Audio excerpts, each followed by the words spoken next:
Hey, what's up you guys? If you have brakes on your trailer, you have to have a brake controller installed on your vehicle to be able to activate those brakes. So we're going to review and demo the N.H.T.S.A Voyager electronic brake controller. Let's go ahead and take a closer look.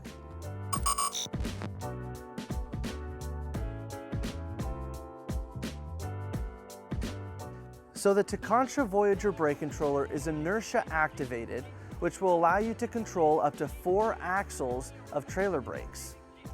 So to hook up the N.H.T.S.A Voyager, it has the same 4 wires that almost every other brake controller has. You have the blue wire, which hooks up to your 7-way on the rear of your vehicle. You have the white wire that hooks up to your ground. And you have a red wire that hooks up to your brake switch, and a black wire that's your power wire that hooks up to your battery. Now, on some vehicles, you may already have these wires pre-ran for you underneath your dash. Other vehicles, you'll have to completely do it by scratch and doing a universal installation. So just check with your closest U-Haul Hitch Center to see what is best for your vehicle.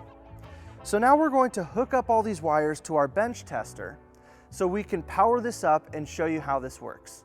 Now, once you have this completely installed, you'll see that this green light comes on this button.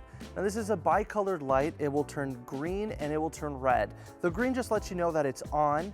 The red will tell you that your brake is being applied. Once you hit your brake, you'll see it turn red. To adjust the power setting on here, you have your power knob on the right-hand side.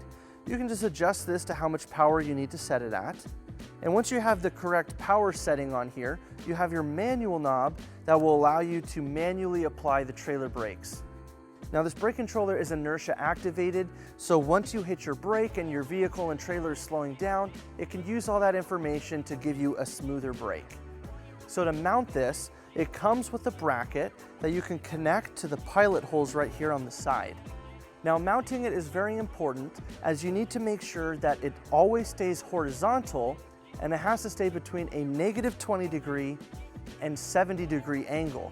Otherwise, it won't properly work. So to make sure your brake controller is level, when installing it, you need to start with your power knob all the way clockwise to give it full maximum power. Now, on your leveling knob, right here on the left side of your brake controller, you're going to want to make sure that you hit your brake and you're going to turn it counterclockwise until the button on your brake controller turns red. Now, once you have that button red, you're going to turn that knob slightly clockwise until it gives you a hint of orange. And then you can let go of your brake. And then now you know that your brake controller is level. So that wraps up everything you need to know for the N.H.T.S.A Voyager brake controller. If you have any questions about this, or if you'd like to get this installed by a U-Haul Hitch professional, you can visit your closest U-Haul Hitch Center, or you can visit us online at uhaulhitches.com. Thank you.